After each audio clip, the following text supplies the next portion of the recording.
Well. There we go. All right. How's everybody? Let me get everything set up. Okay, everybody, welcome. Welcome. Let me see what's happening in the chat. Oh, now, just let you know, Cricket is right here on the other side of my laptop, asleep. Kind of asleep, and she's pushing up against the laptop right now. So if it's moving a little bit, oh wait, I'm using this camera. Okay, we got it. Now my brain is in the right zone. Okay, so there's a question in the chat. I noticed right off the bat about the camera. No, I'm using the same camera, Peter. It's the phone camera. I used it to take the photo, the screenshot, or the thumbnail image, or whatever you want to call it. Let me catch up here. Whoa, Cardinal Sin right off the bat. Number the Beast. Thanks, man. What a way to start out today, right?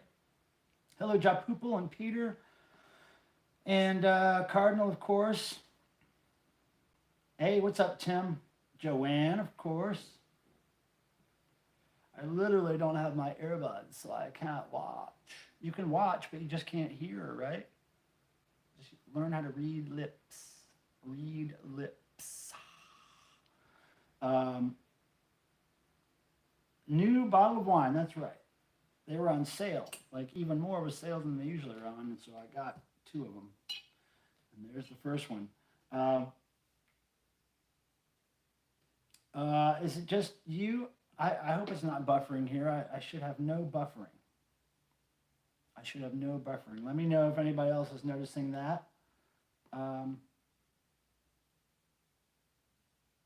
Let's see. Let me just catch up here on some things. Oh, Phil, what's happening? Lisa Casali, Chumpy is downstairs. Maybe I'll have Chumpy on next time. But he's downstairs. He's in his wheelchair. He doesn't need to be in the wheelchair, but he is in a wheelchair downstairs. What's up, Kia? Lobster, what's happening? Sophia. Oh, of course the cats needed petting. Like I was just telling somebody, Cricket is sleeping right here. If I could bend the phone down without messing up the whole tripod, I would, but she is literally right here on the back side of my laptop. All right, so Thursday, and it just so happens that I got 1 package in the mail today. I thought we were going to make it a whole week without me getting a package, but we got this today from my good friend Reverend Toth Wilder in Akron, Ohio. So we got that to open. Speaking of Akron, I have a little bit of Akron news that I'll share with you in a second. Let me just catch up on a couple of things here. Say hi to everybody coming in. Heck yeah, you got to bring Chumpy's family. Do you still have all those readily accessible, Lisa? Or do Alex and Sam have some elsewhere? If you have them all, we'll have to set up a Chumpy, a Sock Monkey chat sometime. Yeah, so hello everybody. Welcome. Let me know if everything's looking okay, sounding okay. Now the music that was introing, let me know if that sounded okay, because right now this microphone that Peter Graves so kindly got for me, this is set on whole room sound. Last time I was using it, it was set on directional, just coming at me basically. But now it's on the whole room, and I'm just wondering if it sounded any better or if it sounds okay right now, just keeping it on whole room sound. So let me know. Oh, Sophia is getting a package from the Cardinal. It's always great to get packages from the Cardinal, let me tell you. All right, we're going to pour this. All right, you absolutely have them. Okay, everything sounded great. Okay, excellent.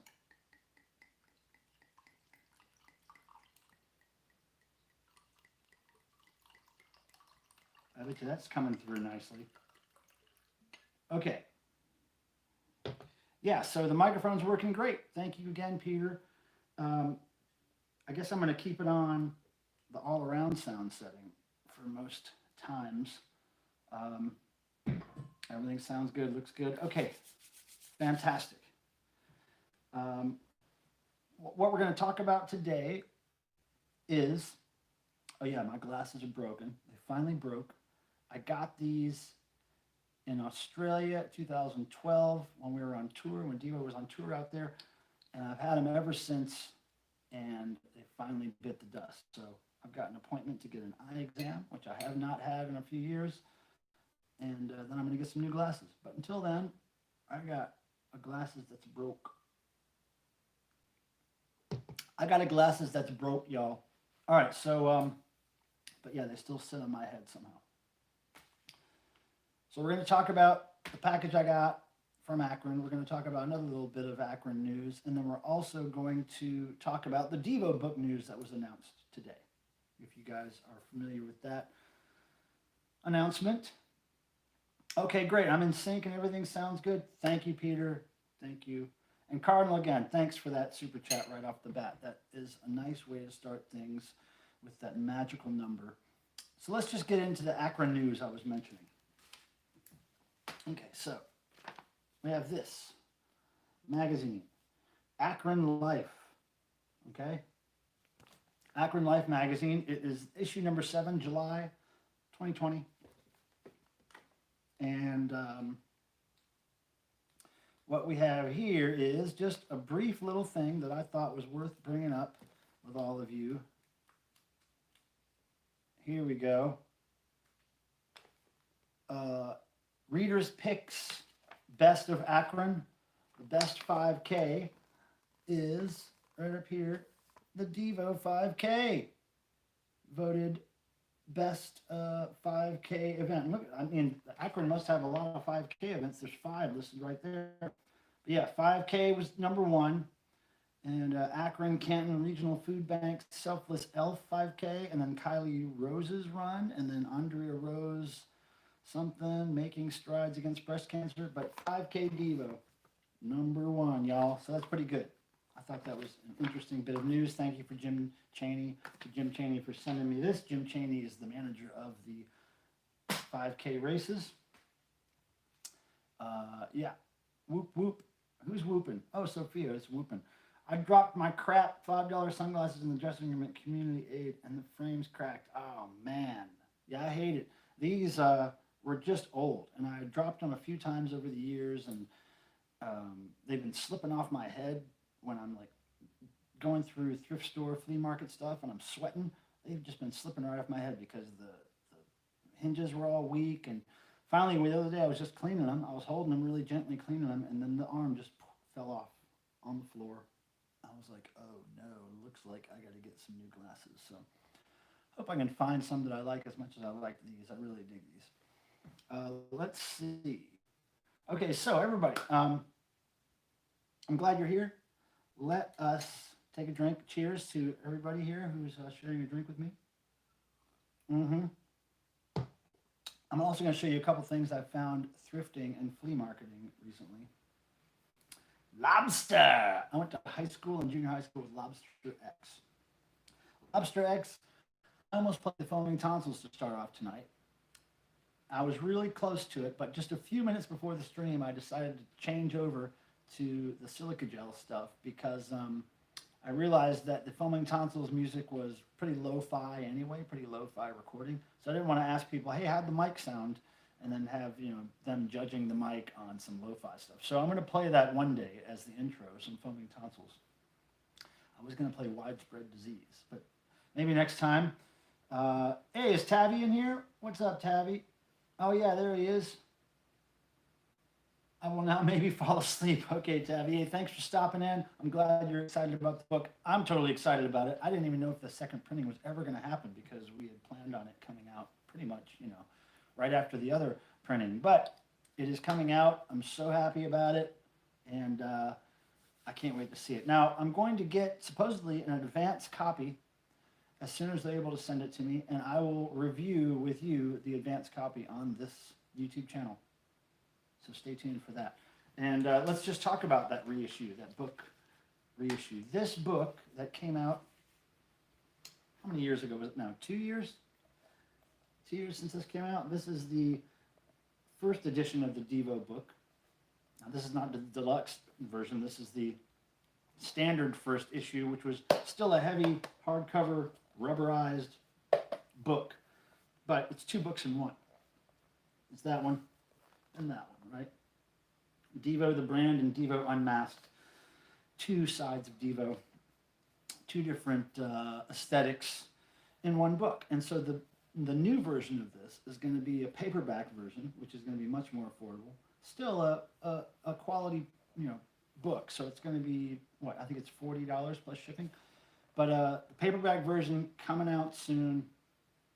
You should get it before. I don't know if it's limited, if it sells out, if they're ever going to do another one. I don't know. But a lot of great stuff in there. And again, as soon as I get the advanced copy of the paperback, I will review it with you here on this channel. Now let me put this back before I forget, and the cats make a mess of it. All right, put that down here. Okay, now I'm trying to figure out where I should be sitting. I guess I'm sitting right here.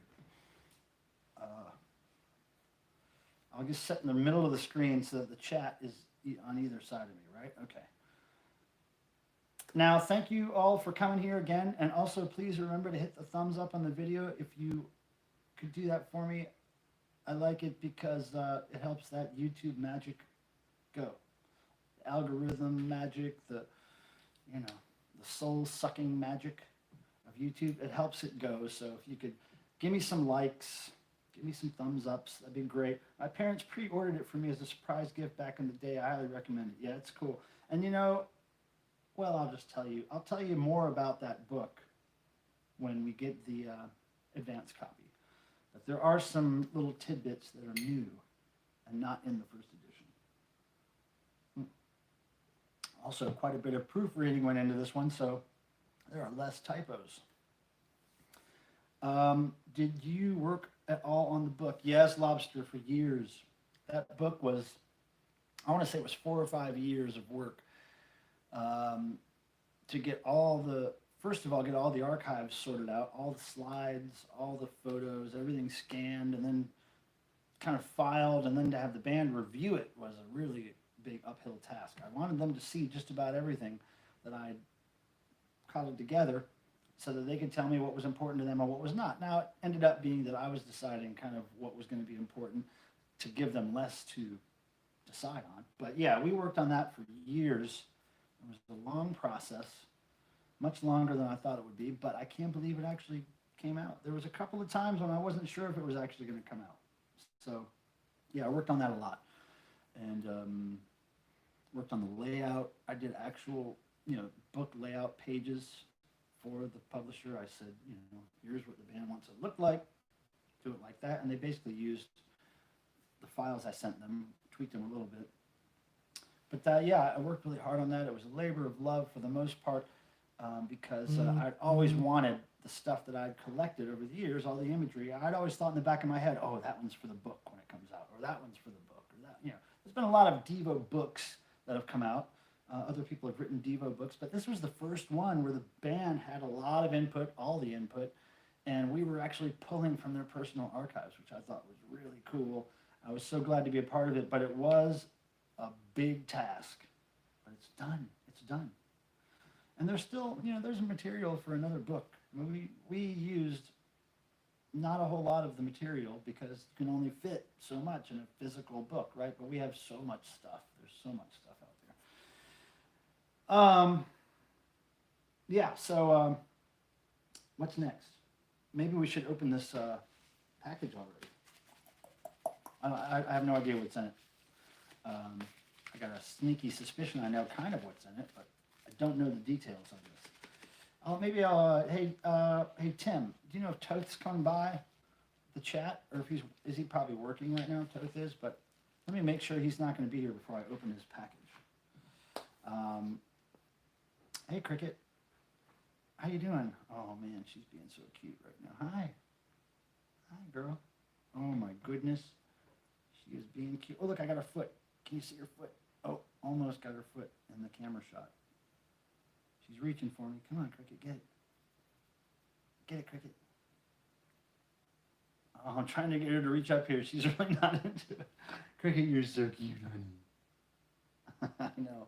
If she meows, you're going to be able to hear it with this great microphone. I'm just sure of it. Okay. He's logging in. Okay, great. Okay, cool, cool. Ever wondered who would win in a? Oh yeah, here we go. He's talking about the Devo Riots book. All right, yes. Oh, Cricket. Cricket is going crazy right here on the other side of the laptop, right below the camera shot. She's like biting her toes. She's flipping over on her back, letting me rub her stomach. Oh, wait, oh, she's moving stuff around. Hold on. She's licking her butt. She's licking her butt, and that's not on video, which is nice. It's nice that what's happening right here in front of me is not on there. Okay, Toth is in. Where's Toth?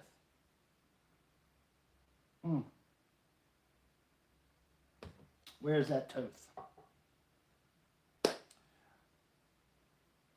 It's not, well, Peter Graves, when I say there's more stuff, I mean there's little tidbits that have changed.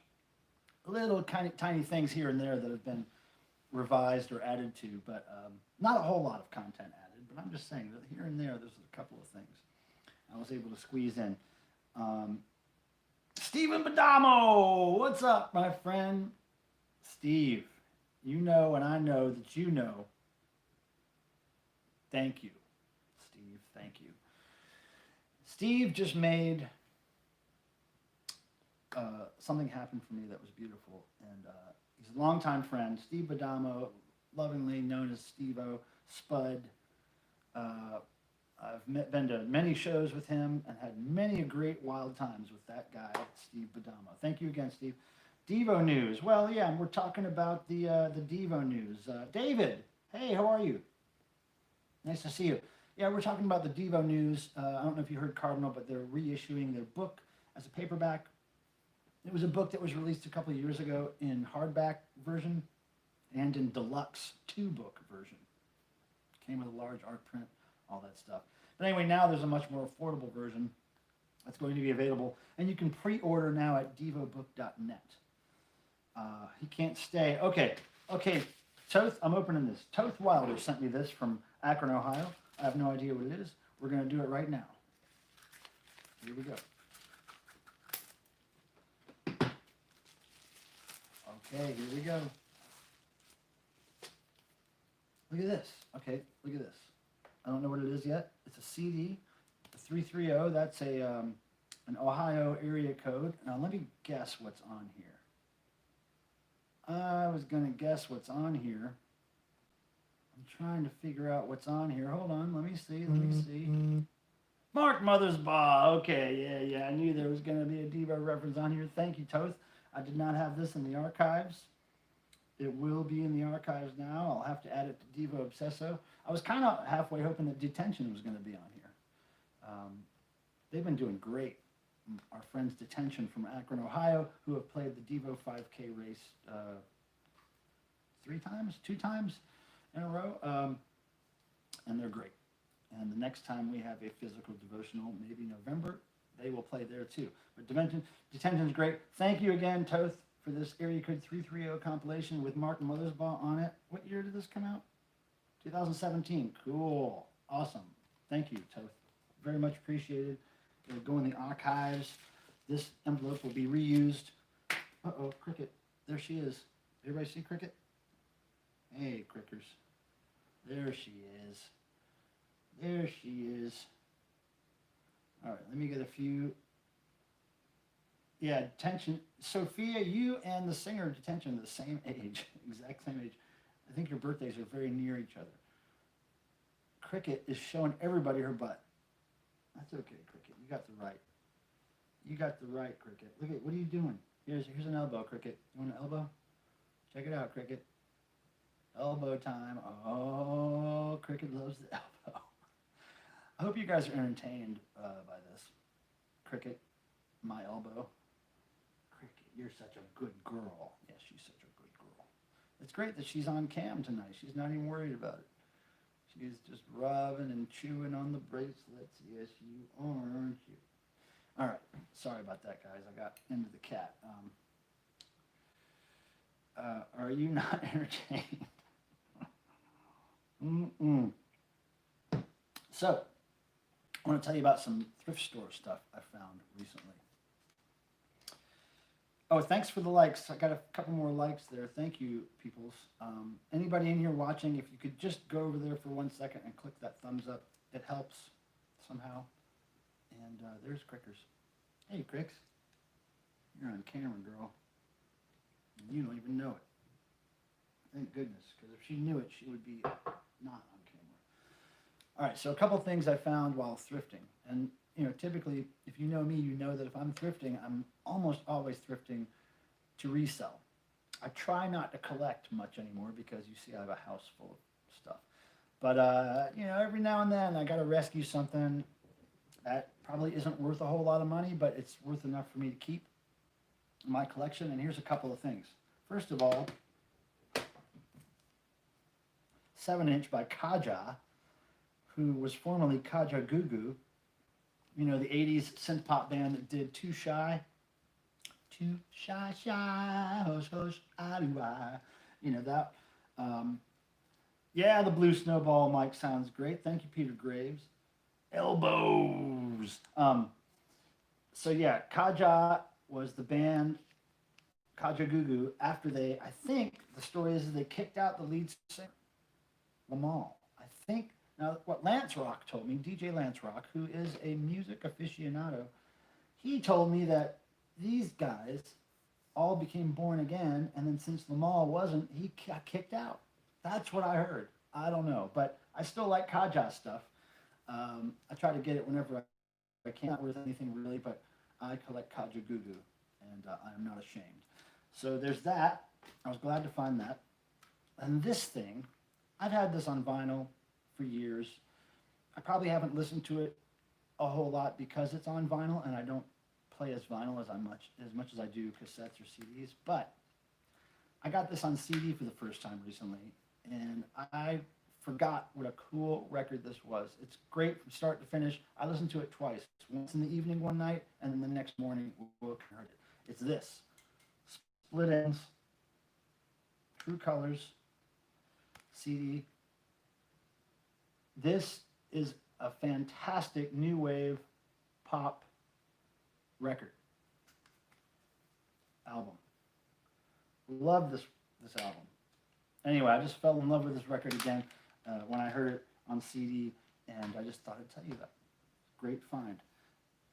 Devo kicks. Hey, Bill Smith. What's happening? Yes, I agree. There's some arse kicking going on with Devo. Certified banger, Japoople. So Gugu went solo. No, well, Lamal went solo, and Kaja was Lamal the Gugu and Kaja. I guess Lamal was the Gugu. You must look at this pic. What's the pic, Lisa? What pic? Lisa Casali in the house, everybody. Bill Smith is my dad's name. Oh, weird. That's weird. I never knew you had a connection to anything Smith. Oh, wait, Lisa Smith Casali. Okay, I got you. I got you. And then it was the other last name after you got married the first time, right? The longer name, what was it? Lisa, it's on that Devo Live record. You're credited on the Devo Live record photography with your other maiden name. Kaja was after he was fired. Hey, Jason Lindsay. Yeah, and I heard through DJ Lance Rock that he was kicked out of the band because the rest of the band became born again or something and then kicked him out because he wasn't. That's what I heard. I'm not sure. Chumpy's family in SoCal. That's right. Oh, yeah. Chumpy does have family in SoCal. There goes the big old butt. Where's the big old butt? Is there a butt that just walked by? Man. I think she got hip to the fact that there's a camera on. So she split. Barillier. That's what it is. Barillier. I knew it had a lot of syllables. Thank you, Lisa. So, what have you guys, I like to ask you guys this every week.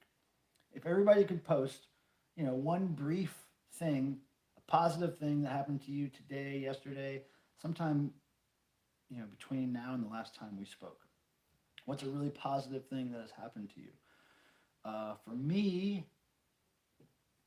it was finally getting an eye appointment scheduled. I tried for months to get one scheduled, and nobody had anything. And I was finally able to get that. That was good. Um, what else? You have to look at the picture I sent you. Okay, I will look at the picture you sent me, but I can't do it right now because my phone is busy. You know what I mean? My phone's busy. So yeah, that was great to get my eye appointment done. Oh, that's right. Lisa had good news. One of her cats, Emma, had something wrong with her eye, and Lisa swore that she thought she was going to have to get it removed, her whole eye removed, but she doesn't. Turns out with just a few drops and some care, it'll be back to normal. Ada and I bought a house yesterday. That's right. You told me that was going to happen soon, Stephen. That's awesome. Steve-O got a house. Now, how far is it? Remember that time I went to visit you in Long Island, Steve? How far is it from that place?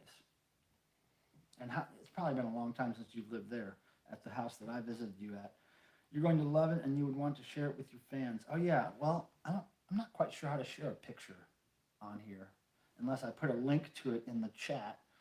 That means it would have to be somewhere online. So yeah, I'll have to investigate that picture, Lisa, and show it to people later. Hey, Kathy W.S. Organize my record collection. Oh, wow. That's a really big step, Kathy. Once you do that one time, you organize your collection, no matter how big or small it is. Once you do it one time, you will get in the habit of just keeping it like that. And just be careful that when you move them in order. You put them all in order in boxes, and keep them in order, because moving can really screw you up. When stuff starts getting out of order, it goes down here really quick. So keep that stuff in order. But yeah, nice to see you, Kathy. I don't know if I remember seeing you in here before, but welcome. You just tell me how to do it, and I'll help you out. No, Lisa, you can't do it. People can't share pictures in the chat here. I have to post a link for them to go to, but then people leave the chat, so you don't want that to happen. Now, if I had my StreamYards going on my laptop, I would be able to share a screen if it was already online, you know what I mean? But anyway, we'll figure it out. Bill Smith. Yeah, it is. That album is a good album. It still sounds fresh. Yes, I agree. All that stuff. All right, so I'm not hearing a whole bunch of good news here from people. Let's see. You're going to the eye doctor Monday. Oh yeah. Well, I needed to get my stuff taken care of because I have not had an eye exam in so long. My glasses are so outdated. And they still work, I can still see distances, but I know it'll be a lot better once I get my prescription updated. Anyone likes Devo, I recommend the album Toxicity by System of a Down. Wow, that's weird, really? System of a Down kind of made a Devo metal record? That's funny. I kind of like some System of a Down. I don't own any, and I wouldn't consider myself a fan because I don't really know a lot about them, but, I might like some of that. Let's see here. I think I'm behind on the chat a bit. Oh, yeah. I got my shingles shot. Whoa, and I've been sick for 2 days. But, oh, man. I had the shingles once, Peter Graves, when I was in junior high school. High school. It was hell. It was hell. I never want to have it again. Census guy knocked to ask me about the next door neighbors who don't respond. Was it a real census guy, or was it one of the subgenius Devo rioters? Could have been. Fresh. My Les Baxter. Oh, Les Baxter. Oh, yeah, I like that stuff. I just bought a Les Baxter, I think it's kind of a best of CD. It's not like it's worth anything or anything, but I just love Les Baxter stuff. So I have a few good Les Baxter records. I couldn't tell you which ones off the top of my head, but I've become a big Devo fan in the past few months, says Kathy, and found your channel from it. I prefer watching vinyl collections by a mix of people rather than teen girls. I am not a teen girl, although I want to be. But yeah, thanks for stopping by, Kathy. You're becoming a big Devo fan, and I would like to help you in that regard. So if you find my email address, you can find it on the the About page on my YouTube page, or you can find it online in many different places, devoobsesso.com, clubdevo.com, ithreup.com, thorcentral.net. There's a bunch of them. Anyway, just contact me, stay in touch. Let me know if you're looking for things in particular. Maybe I can help you out. But yeah, always welcoming new devotees into the fold. Yeah, I don't really watch a lot of vinyl people on YouTube. You know, I'm really dumb about what most vinyl collectors do online. The only one I really follow is my friend Vinyl Guru, because we just happened to meet on this channel here fairly recently. So I don't really watch a lot of vinyl channels. I spend a lot of my time looking for vinyl, grading vinyl, selling vinyl, collecting vinyl, listening to vinyl, but I don't watch a lot of people on YouTube talk about it. I don't know. Sophia Schwengel is double awesome. Miko, nice to see you. Final Guru's Roxy music video is great. Yeah, she does some great stuff. I like Christina. So yeah, let me scroll back up here to see if anybody else has any good. Oh, a couple positive things from Jason Lindsay. Ordered Devo's Electronic Magazine 7-inch, good. Got a Roland Alpha Juno 1. Nice, although a little technically over my head. My doctor visit went fine, great. Been having severe intestinal problems. Maybe you're not worshiping the right God. That might be it. No, I hope you get better soon, Jason. And again, open invite to come visit Club Devo when you wanna. Just give me a heads up so I can plan for it. Michael Pelham, I ordered a Energy Dome. Do you know when I should expect its ETA? No, I don't. But I think that all Energy Dome orders, from what I understand from the merchandiser and the Energy Dome manufacturing plant, all of the domes that we've ordered to cover the orders that have been coming in are being shipped to the merchandiser really soon. And I've been told that all of the orders that are pending will ship out this month, August. So shouldn't be that long. If it hasn't, maybe it's shipped already. I don't know. But we're at the tail end of all of the delays that we had from the pandemic, from opening the store, and then going viral while we were running the store with a skeleton crew and all this stuff. Now we're finally catching up. We've been catching up since May because we've gotten tons of orders for this stuff. And so we've had to keep ordering Energy Domes over and over again. But now I think we got it under control and we have stock. And I believe that there will be no more pending orders after August. They will all be shipped out and we'll have plenty of stock. And I think that's the news. Oh, you recognize Flat Eric. Good eye, Miko. Good eye. Not many people know who Flat Eric is, that little yellow guy right over there in the corner. Not many people. I love the Bantam Rooster cover of Big Mess. I don't think I've heard that. Oh, Miko, that's a B-52's. It's not a poster on the wall. It's actually a piece of wood, a square piece of wood with the album cover graphics printed on it. And I think it was an actual Warner Brothers promo item that I found in Canada maybe 20-something years ago when I was on tour with a band called Thor. I was at a record store. It was an all heavy metal punk rock record store. That's all they sold. It was kind of like brutal music, fast, loud music. And then they had a little corner of the record store that had a mannequin, and it just had all this dumb stuff on it, like clown nose and just stuff that looked like they didn't really respect musically. And it was just this kind of comedy corner, this comic relief corner they had in their heavy metal punk rock store. And in the corner was this B-52s thing on the wall. And I asked the guys at the store, I was like, is any of this stuff in the corner for sale? Like, how much is that thing on the wall? And they're like, you can have it for $5. It was $5 Canadian. And at that time, I think it was like $2.50 American dollars.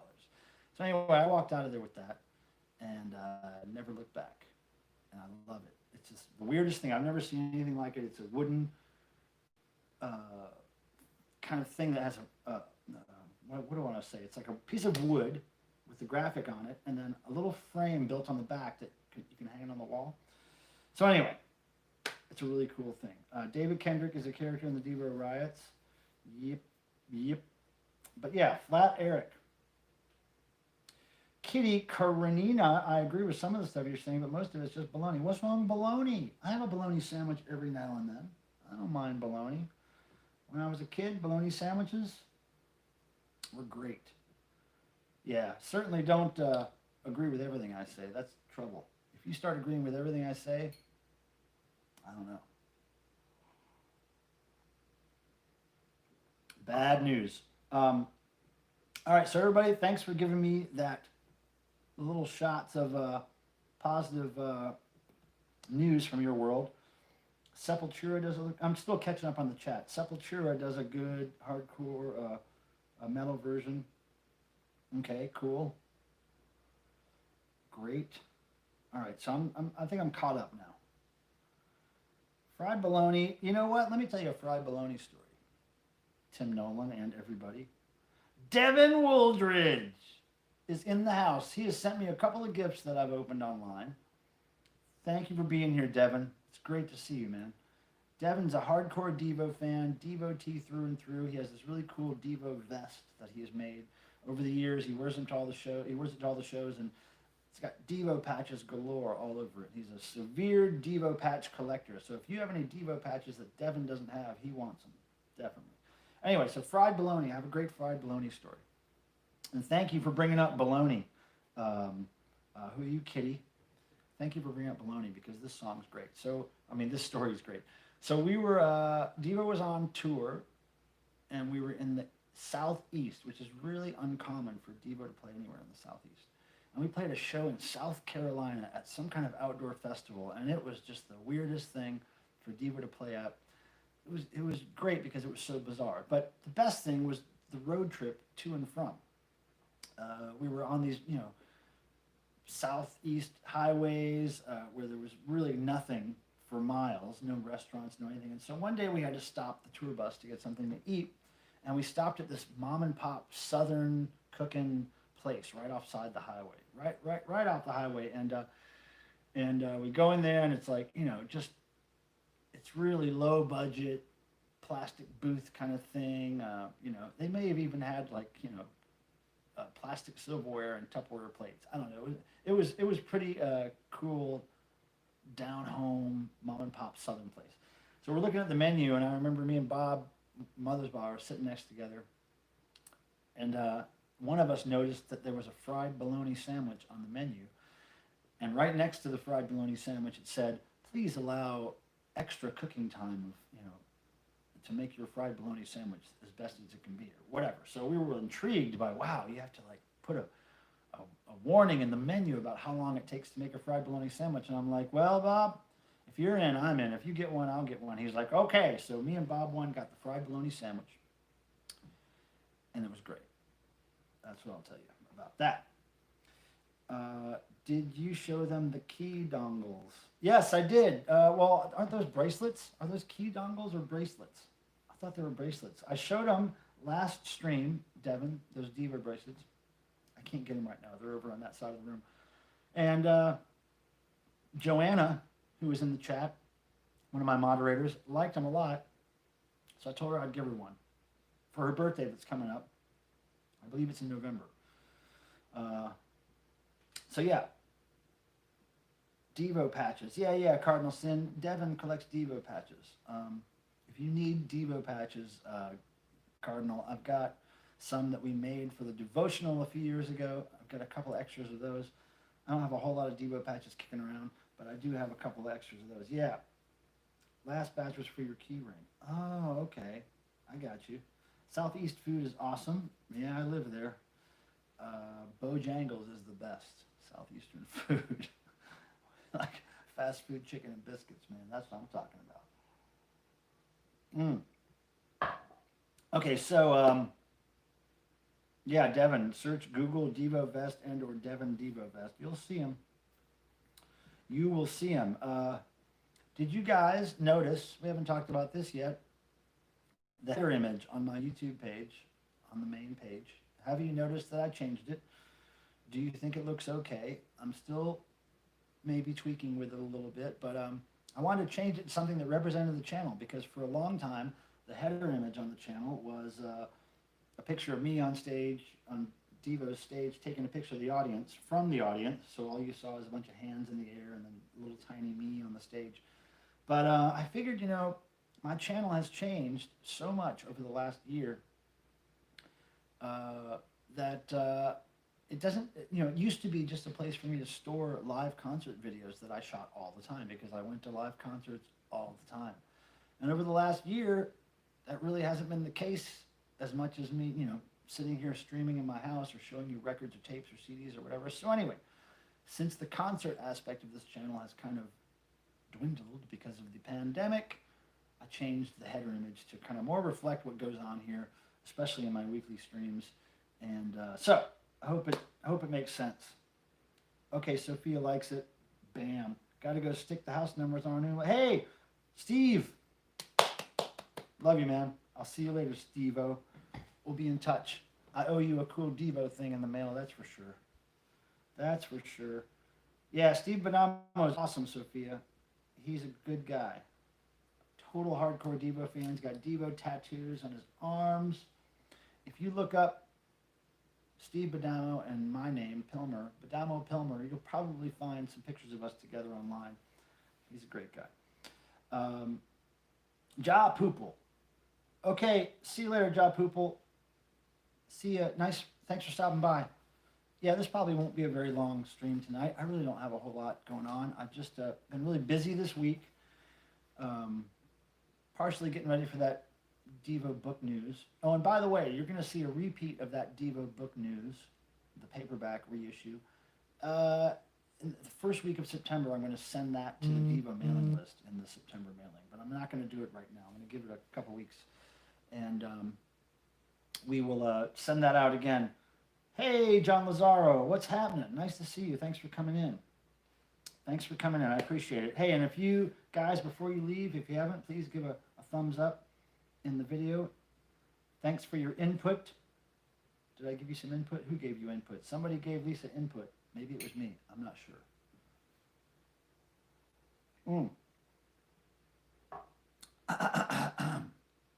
So yeah, also, let's talk about the background here.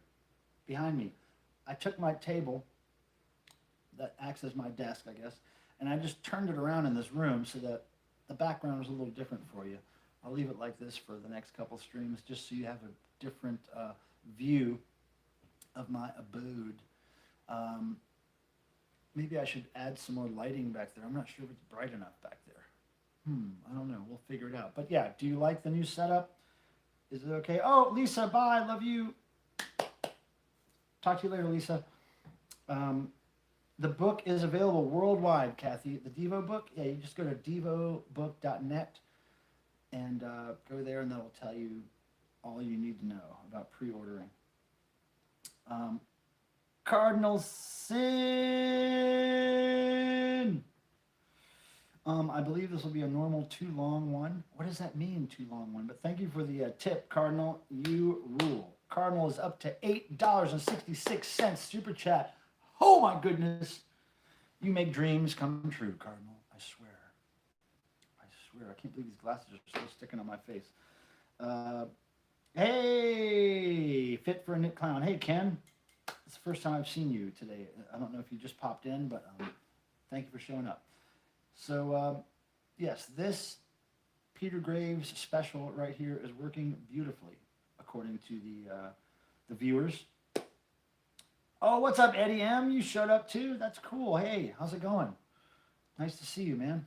We were talking about some Devo news. We got a book that is going to get reissued as a paperback, which is really great because it's a little more affordable now for everybody, and so that's good news. We've also been talking about a couple of flea market thrift store finds I found recently, some synth pop new wave stuff that's great. Talked about that a little bit. Got some mail. I got a cool CD in the mail that has a Mark Mothersbaugh track on it. It's this 330 area code Ohio CD, and the Mark Mothersbaugh track is called My Hometown, Akron. So yeah, that's what we've been talking about. I've been drinking wine. We got a new backdrop for you back there. It's all green screen. Hot and smoky in California. Yeah, it's hot here, man, but it's not as hot as it has been. I mean, this week has been 80s. But, man, it was 90s for a few days there in a row, and it sucked. Yeah, I know. Cali's on fire again. I've been trying to find some live footage of that on YouTube or Facebook, but I have not been able to link up to any. But yeah, it's a shame. You know, I hope everybody gets through it okay. Fire ain't no joke. Smokey in the Bay Area. Oh man, yeah, that's a shame. But on the, how does it affect sunrises and sunsets? Are you able to still see that kind of thing, or does the smoke completely obliterate it? Because it seems to me that it might make for really intense sunrises and sunsets, all that smoke in the air. But I don't know. I'd be interested in hearing from you Californians on how that affects you. Um, Also, let me ask you this: Did you like the? Did you see the Devo records video I did, flipping through a few things, rarities? I tried to pick a batch of Devo records that maybe a lot of people hadn't ever seen or heard of before. And at first I was maybe going to go through some of their typical albums, but I thought, let me just do the radio shows and promo stuff because that's stuff that nobody's seen. So, hope you liked that. I'm going to try to come up with a couple more bits of content between now and next Thursday. Shoot more videos or something from my collection. I don't know. Try to figure it out. So what? Very jealous on those Devo collection. Oh yeah, the radio stuff. Well, it took me a lot of time to get that stuff, and I was really rabid about getting that stuff. When I was addicted to eBay for a few years, and Cardinal, you just you just did that again? Oh, too long, T-O-O long, T-O-O long, too long. Okay, you want me to do a too long video stream? Well, you keep throwing $2 at me, I'll keep dancing on this pole. That's great, Cardinal. That's awesome. Now I forgot what I was talking about, of course. Um, Damn it. Somebody can remind me, maybe. Where have you found the most Devo things in one place, Kathy?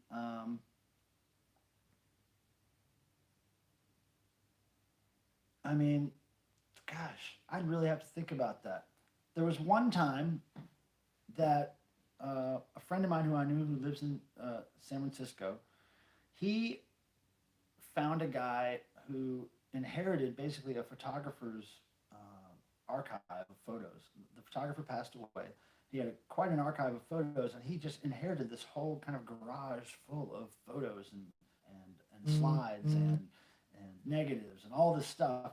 And he bought a few things, a few Devo photos from the guy. I paid him for them. He mailed them to me. And then I came out there to visit, and he asked the guy if we could come by again. So we went by this guy's garage, and I can't remember how much I spent. I want to say it was in the multiple hundreds of dollars, but I bought a bunch of basically whatever Devo he could pull out of that garage. I bought it for the archive, for the Devo archive. So that was probably one of the biggest hauls because it was, I mean, dozens, if not more, of photos, prints, negatives, stuff that we used in the book, stuff that we've used over the years all the time. And we've always credited the deceased photographer. But yeah, that's probably one of the best. Dance? I don't have to dance, do I? I don't have to dance. Thank you, Cardinal. I might not dance on this pole. I might not dance on the pole, but I will be on the pole. Somebody is first one's armband. Somebody's texting me or something, and I can't read them. Somebody's blowing up my text. David Kalman. The sky varies. It's worse. It's like a fog bank. Okay, yeah. The sun peeks through. It's pretty interesting. Can't take too much satisfaction though. Yeah, I know. I know. It's. I mean, what can you do? The fire is just one of those things, man. Like, it's like hurricanes and tornadoes. If it's coming at you, there's nothing you can do. I mean, fire especially, man. You can't even like hunker down in your house and hope it blows over. You have to get the hell out. And I'm really glad that we don't have the prevalence of fires over here that you guys have. I just don't know if I could deal with the stress and the fear and the uncertainty of all that. Because a lot of the properties that are burning are not cheap houses. They're very expensive properties. I started collecting Devo stuff when I was about 10 or 11. Yeah, been at it ever since. Posters are pretty challenging to find, especially today. Sophia has 5 Devo posters. I think I've seen at least 1 or 2 of those on your wall, Sophia. Kathy's been collecting John Belushi related things. Wow. And now you're trying to collect suicide. That's interesting. Well, Kathy, get in touch with me, because one of the things I do for a living is I buy and sell stuff on eBay.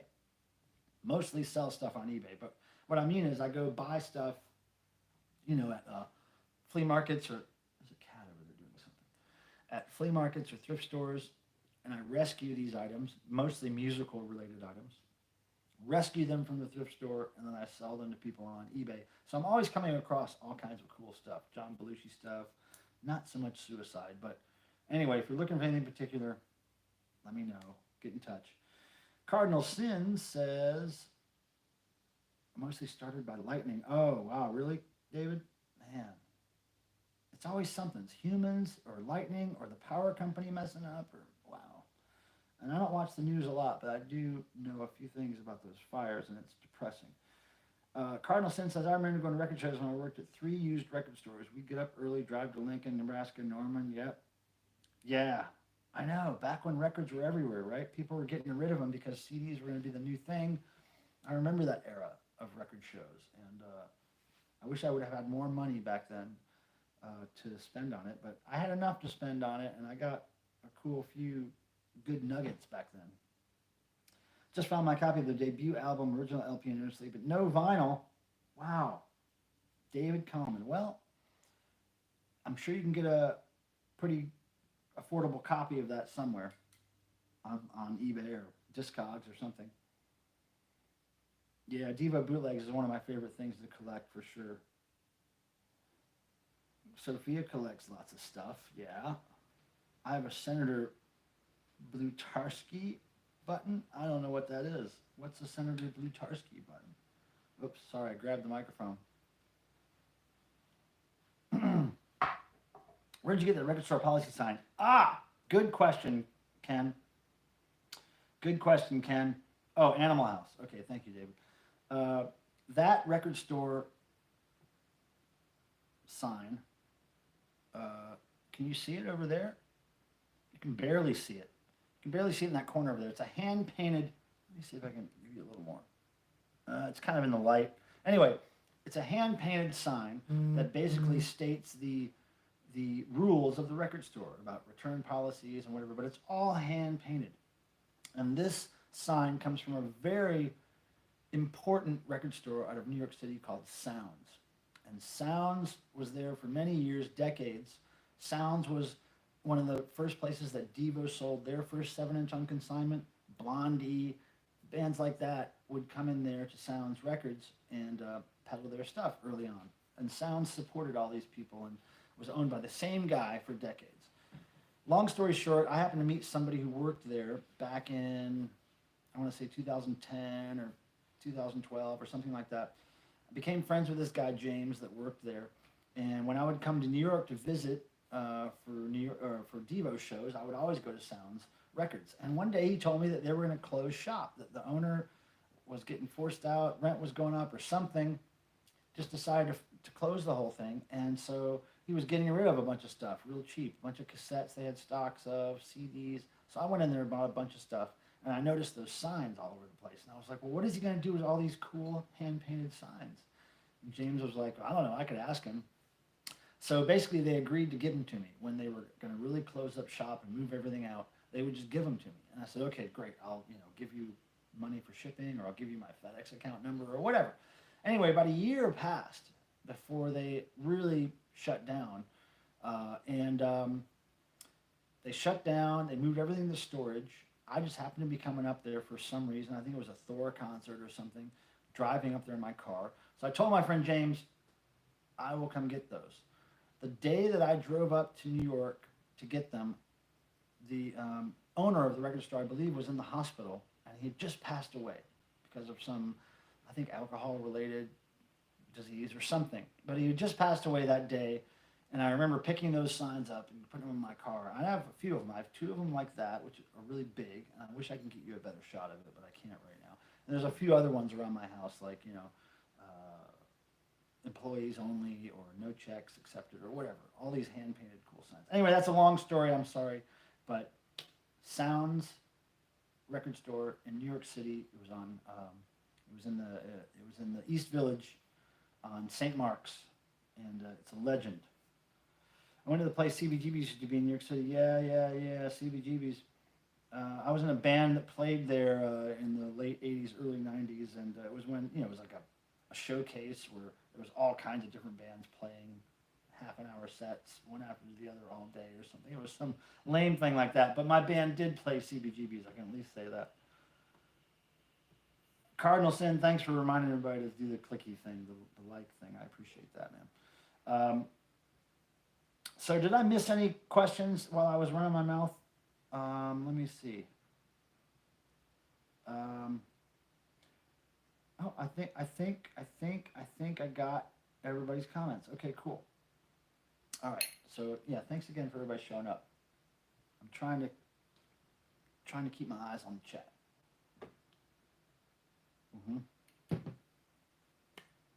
One of the other things I got from the Sounds record store was a bunch of, well, not a bunch, but a few Sounds record stickers. Any record collectors out there know, if you've been collecting records for a long time, every now and then you'll get a record with a Sounds record price sticker on it. It was a round pink sticker with a Sounds record store logo, and they just happened to be on a whole bunch of records that I was buying in the 80s and 90s. And I finally got some stickers that were unstuck from them. And I think I stuck some on my front door. I stuck some on my car rims, my tire rims. I stuck them everywhere because I thought they were so cool. I need to get more of those, James, if you're watching. I know you have more of those Sounds record store stickers. Okay, so it's 8 o'clock. If you guys are bored, I don't want to keep you here. Are you guys? What are you guys thinking?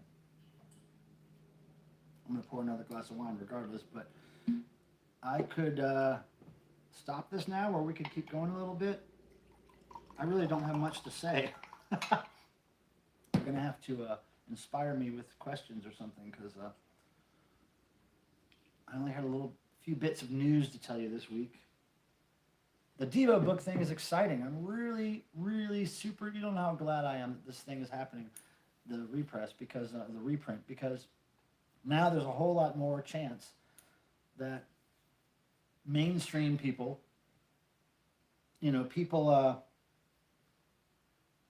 people who don't usually buy Devo stuff or spend a lot of money on Devo are going to have a chance to get this awesome book that we worked so hard on, and I hope they enjoy it, because there's a lot of little gold nuggets from Devo's history that would not have been discovered if it wasn't for this book project. I mean, I wouldn't have been digging through basically Mark Mothersbaugh's junk drawers in storage, finding these little things that we scanned, pictures, all kinds of little graphic tidbits, and all the stories that came out of those things that we found in those junk drawers. It's just it's a beautiful thing. I'm so glad that product is out there for all to see, and now it's available on a larger scale, which makes me very happy that it's not just the uber Devo fans that have it, that are going to have it these days. The more casual fans will be able to enjoy it too. My phone is blowing up with text, Facebook messages, phone calls. I don't know why that always happens when I'm streaming. No, Jason, I'm not drinking out of a wine glass because I don't own a wine glass. I only owned one wine glass, and it broke a couple months ago. I was washing it, in this sink, and something happened, and it broke. So I don't have a wine glass anymore. I just have whatever I have. So, one day I will have a wine glass again. I'm sure of it. Is Tim texting me? Why? Is there something wrong? Is he freaking out? What's wrong? Oh my goodness! Cardinal Sin. My word, my friend. You're so nice with the super chats, man. All right, I'll stay on a little while, okay? Salut, Don the Watcher. Are you watching? Don? Don's watching me. Don the Watcher's watching me. Welcome, Don. How are you? Feel free to tell us something about yourself or ask me something. How did you find the channel? I don't think I've seen you here before, but welcome. We're just, I'm a guy who likes music. I make music my life as far as how I make my living, what I do in my spare time. My loves in life are typically all music related, if not cats. And that's just how we roll. Okay, there's Tim. He didn't fall asleep yet, Jason. So Don, welcome again, my friend. And Cardinal, thank you. You're a good man. I wish I could, like, struggling for things to tell you. Interesting things. But here's the deal. Tomorrow, Friday, and please wish me luck on this, everybody. I'm going to really focus on having a full day of thrifting tomorrow. And it's a little challenging these days because thrift stores' hours are kind of changing, and some days they're open, some days they're not. It used to be every weekday you could depend on thrift stores being open, typically all at the same basic hours. But now it's all over the place. So it takes a little more research for me to plan my day. But tomorrow morning I hope to get up, get out pretty early, and start some hardcore thrifting. So wish me luck. It's always kind of brutal work, thrifting. I'm not sure if you understand how brutal it can be, especially for somebody who's, not in their 20s. Like all this bending down, like all the CDs and records tend to always be on the bottom shelf or in some kind of situation where you're struggling to flip through them, or, For you hardcore thrifters out there, you know what I'm talking about. You start getting thrift dust. I mean, the masks, the pandemic masks, help a lot, actually, these days, because it keeps all that thrift dust out of your mouth and your nose. Treasure hunting, digging for gold. Yeah, it's a dirty job, and it's exhausting, and it's a little frustrating at times. And but I'm going to do it tomorrow. I'm going to dive right in head first. I haven't been able to do it a whole lot this week because I've been busy with work, but I'm going to do it full throttle tomorrow. Does the old MVET still exist over near Enloe? Charlie, hey, nice to see you. Nice to see you, Charlie. I don't know about that. I don't think so.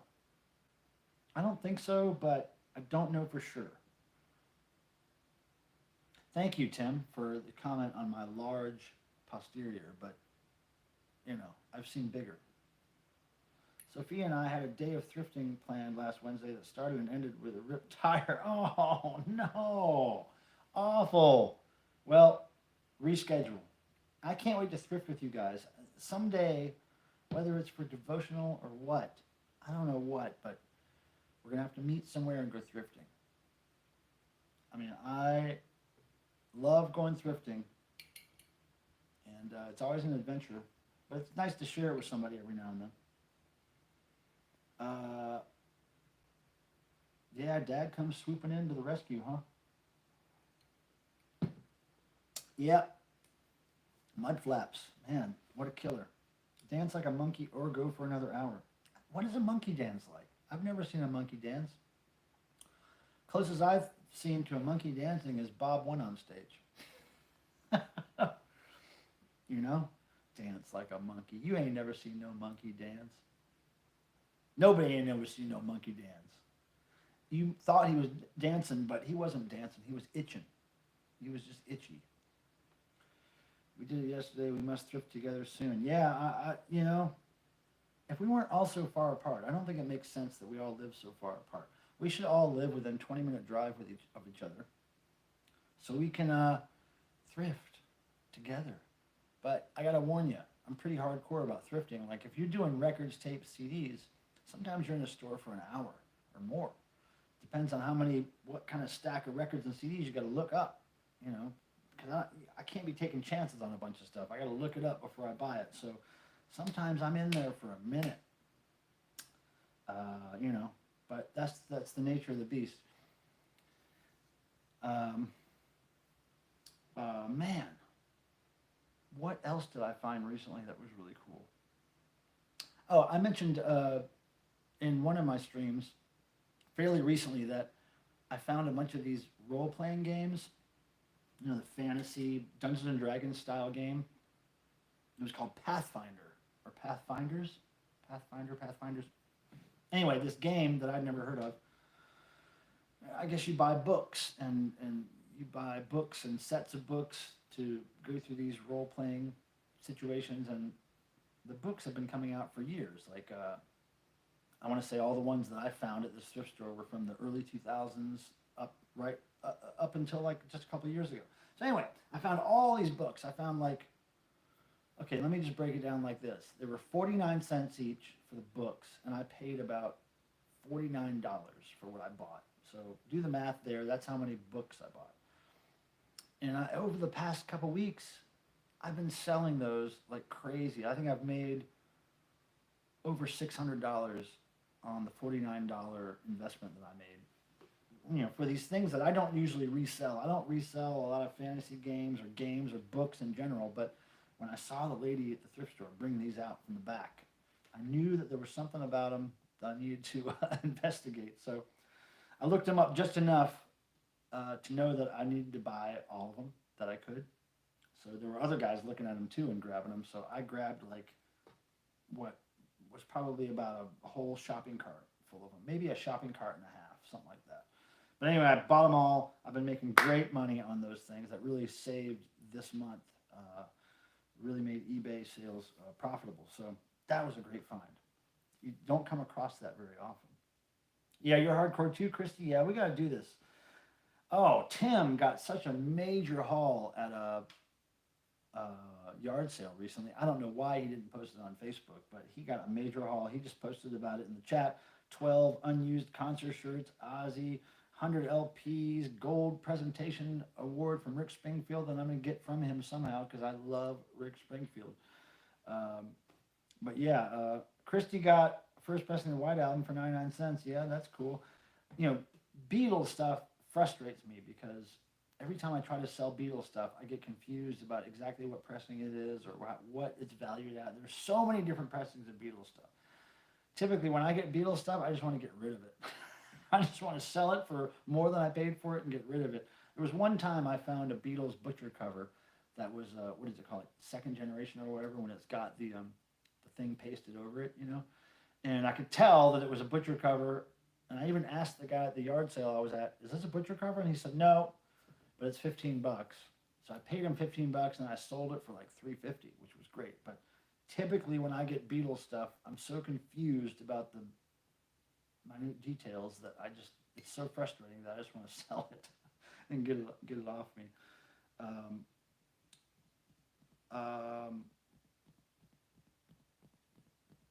Yeah, I think Cardinal people are not kicking in for religious reasons, you know, but our country is founded on religious freedom, isn't it? 666.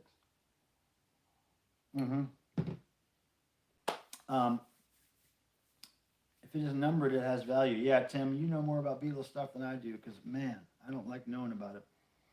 I have 2 clear vinyl soft cell records. Is that what you said? Don the Watcher? Soft cell records? Oh, no, soft cell, because Sex Dwarf. Wow, that's cool. I love soft cell. And I actually went to the place in London where soft cell took that photo. You know, the photo of the streets with the neon signs. You know what I'm talking about? What is it, Erotic Cafe? Is that the album?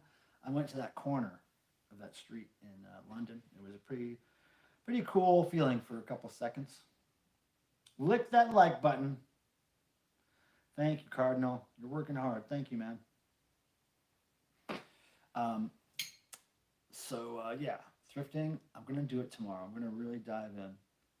I kind of wish I could do it with somebody else. There's a friend of mine here in town named Mary Lyles. She thrifts with me sometimes, and she tends to be my good luck charm. She shops for stuff totally different than I do. She shops for vintage clothing, purses, shoes, stuff like that. She makes good money reselling that stuff.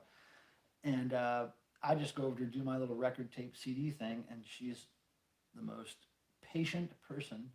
She's totally understanding, totally in the groove with thrifting. Like, she's out of one store into the next store, out of one store into the next store. Oh, we got to skip a meal? Okay, let's skip a meal. Let's just keep going. Boom, boom, boom. And we just like hardcore fit as many thrift stores into a day as possible.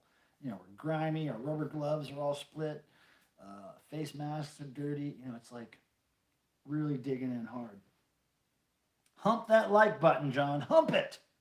I wish you could hump the like button. Hey, thanks for all the likes. It's up to higher than it was last time I looked. So thank you very much, people. I appreciate that. It does help the YouTube magic go around and around. And I'm not sure how it works. Don't ask me.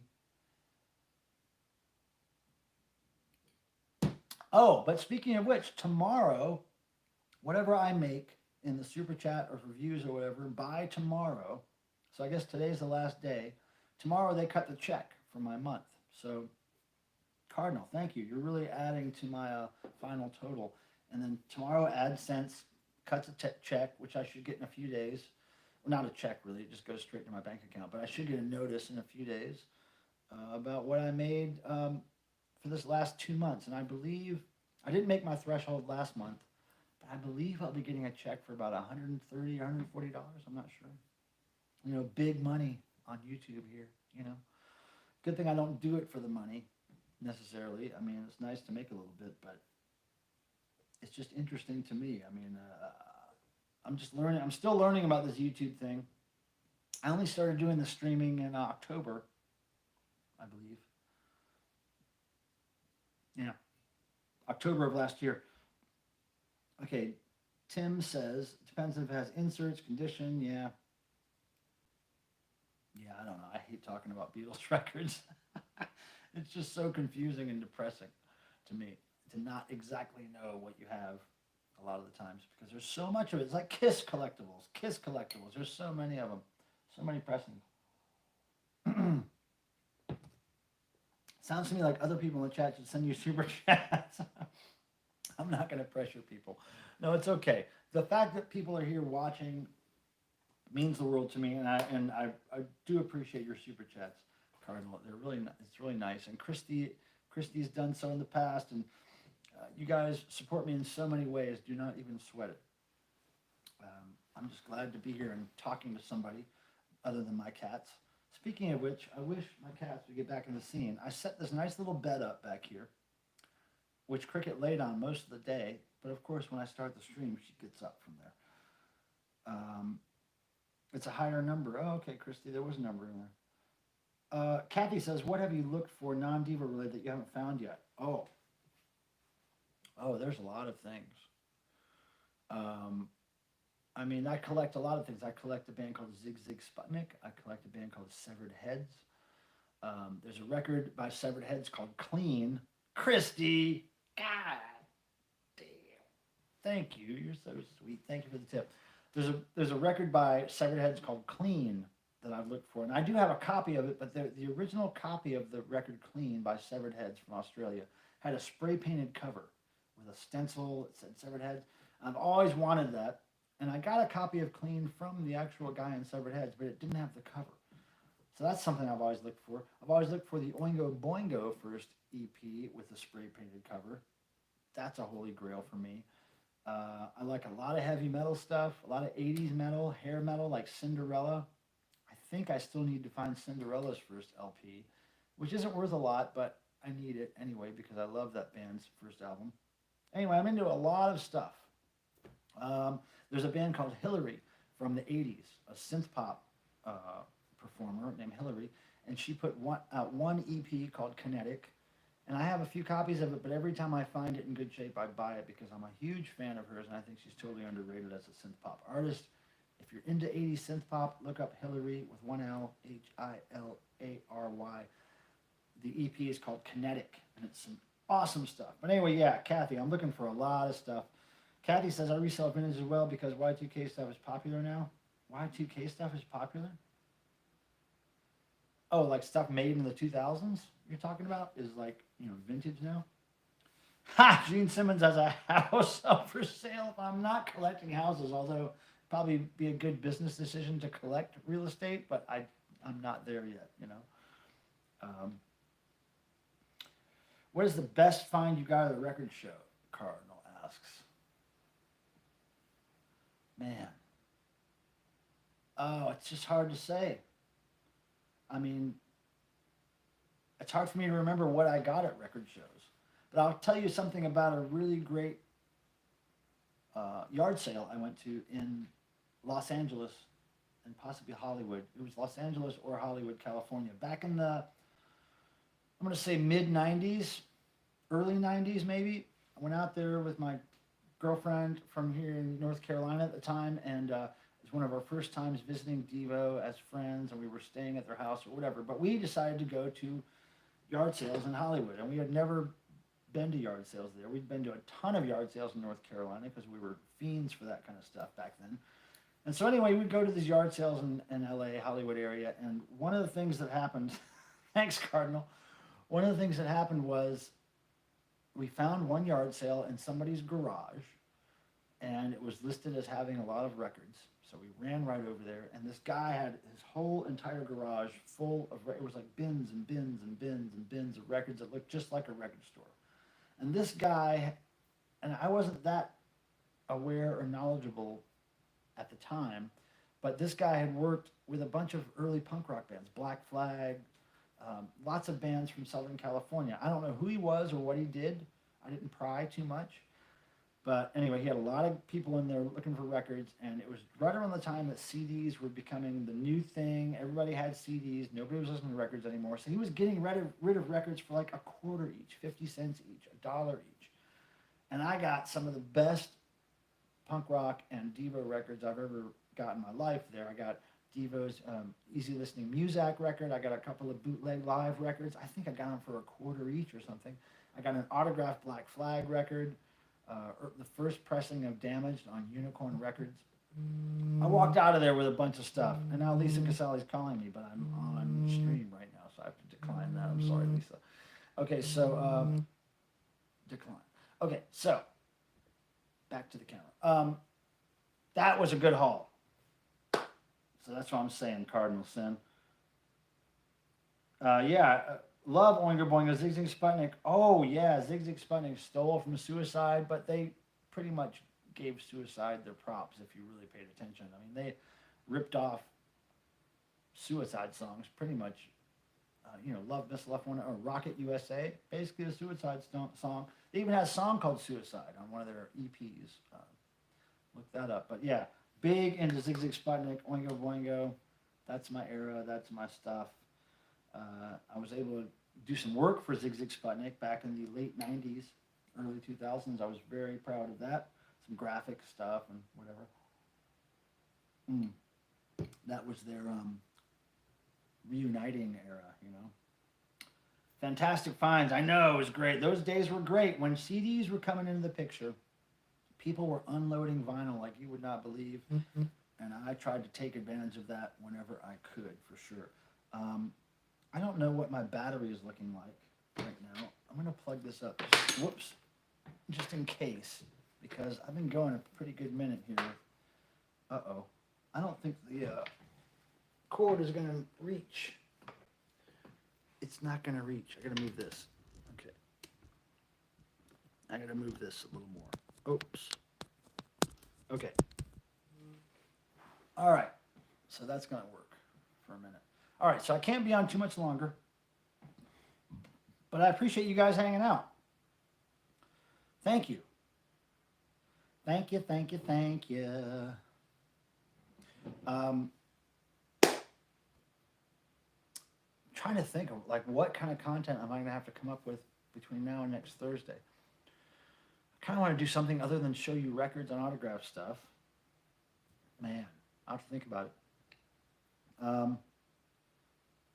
Oh yeah, Tim's always interested in reel-to-reels, as am I, but Tim is a major reel-to-reel collector. He's certainly got more reel-to-reels than anybody else I know. Oh, Cardinal, come on! It's just going to be me and Cardinal Sin sitting here for the next 5 hours if he keeps throwing me $2.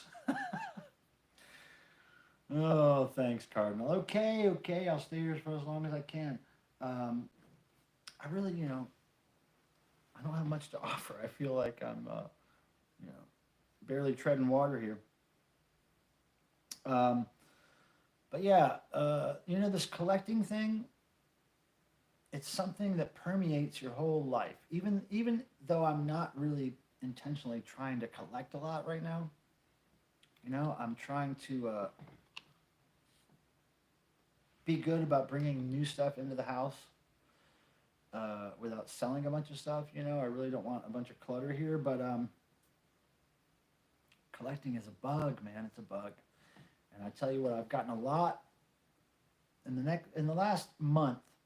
I've picked up a lot of CDs at thrift stores and flea markets that I've kept for myself just because I'm like, oh, I don't have that on CD. I really need that on CD. It's not worth anything. I can't really resell it, but for 49 cents, I got to put it in my collection. So now I got to build more CD shelves.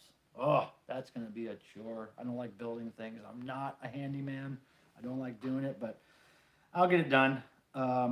Graveyard tour. John, you know, I've done some graveyard walks in the past, months ago. And the problem is that at the time I go in the morning, it's mostly pretty dark and not very, it wouldn't be very visible for you guys to see anything the times I go. At the end of my walk, the very end of my walk, when I usually see the deer, I'm able to get a little footage, but most of the time I'm out there, it's dark. So I don't know how that would work. And plus, the internet connection out there might be spotty. I'll have to figure that out. And I'm not sure how interesting that would be for most people. I don't know. A lot of YouTubers do graveyard streams. There's people that do the whole channels of graveyard walks. And I guess it's popular. I don't know. Grab some Devo items out of the case to show. Yeah, but that's so random. You know, I don't know. I mean, a lot of those items don't have great stories behind them. There's only a few items that have great stories. Those little deer are cute. And, you know, today, okay, so if you guys follow me on Facebook, if you don't follow me on Facebook, go over there and ask me to friend you. Maybe send me a message saying you met me on the chat here. But if you're not a friend of mine on Facebook yet, go to Michael Pilmer's Facebook page. Look for a picture of me. Every morning that I can do it, I post a picture of the sunrise from the graveyard, and I also post videos or pictures of my friends, the deer, in the graveyard. I've been visiting these deer for months, and I've just started recently seeing them again after a few weeks of not seeing them. And now there's two babies. There was one baby and one mother for weeks, but now there are two babies and a mother that I just saw this morning for the first time, and there's video on my Facebook page. So go over there, check it out. Feeding Rooster live? Well, John, I'm not sure that would be very interesting either. Rooster's an interesting cat. She's an outdoor cat, a stray cat basically that I feed outside. She shows up a couple times a day for food religiously. I know basically what time she's going to show up, but you know, it's really simple. It's like she walks up, she meows a bunch, she kind of jumps up and rubs my hand. Lets me pet her a couple times. I feed her. I pet her a couple of more times on the back, but then I got to go because if I pet her too much, she could take my hand off or get my jugular or something because she's a killer.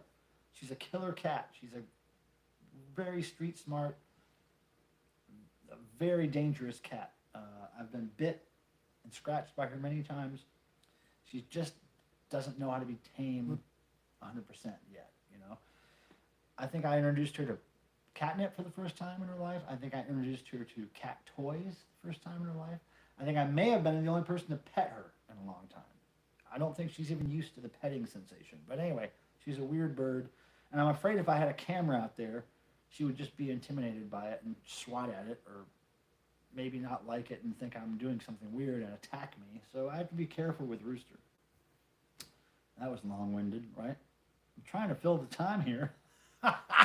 With rooster stories or something. But thanks for the questions, everybody. Oh, how is Pullen Park these days? I don't ever go to Pullen Park. I don't know. I just haven't been out there in so long. The paddle boats are cool. I remember back in the day, probably 2005, 2006, me and a girlfriend of mine took those paddle boats out on Pullen Park Lake, and it was really fun.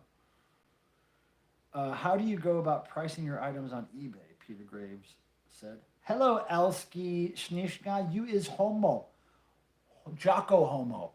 You got to get it right. Elski Schnishka. It's Jocko homo. It's a great song by Devo. If you're not familiar with it, which I'm guessing you're not, you might want to open up your mental spectrum, your musical world, with a little Jocko Homo by Devo. Now, if you can go pull that up, Elsky, Snish, just pull up Jocko Homo, and then you'll see what kind of homo I'm talking about. But yes, I am homo. How about, hi, Michael, I met you in 2006 in Boston at Mark's Postcard. Oh, cool. Oh, cool, James. James Galiotto. I hope I pronounced that right. If I didn't, apologies. Wine, antiques, and chats. Well, I got to tell you, James, thank you, by the way, for subscribing, if you have subscribed, and for hitting the like button on the video. Thank you. I appreciate it. But let's talk about wine. I am not a wine aficionado. I drink wine, well, before the pandemic, I drank wine very sparingly, very here and there. I was a whiskey beer guy. But now, since the pandemic, and I've been home alone a lot, I haven't really felt the need to drink a lot of beer and whiskey, because that's a social thing for me. But wine makes more sense at home. But I'm not a wine aficionado. I drink the cheapest wine I can find at the grocery store. Maybe not the cheapest, but pretty cheap wine. And I don't know anything about it. So I'm willing to learn, though. But thanks, James, for showing up. I appreciate you being here. Cardinal. Oh, it's raining. My most fun experience with Devo. I'll tell you one of the most funny experiences. And I may have told this before in a chat. But this is the story that comes to mind, okay?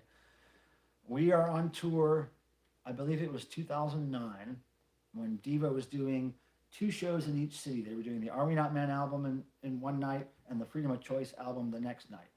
2 shows each city.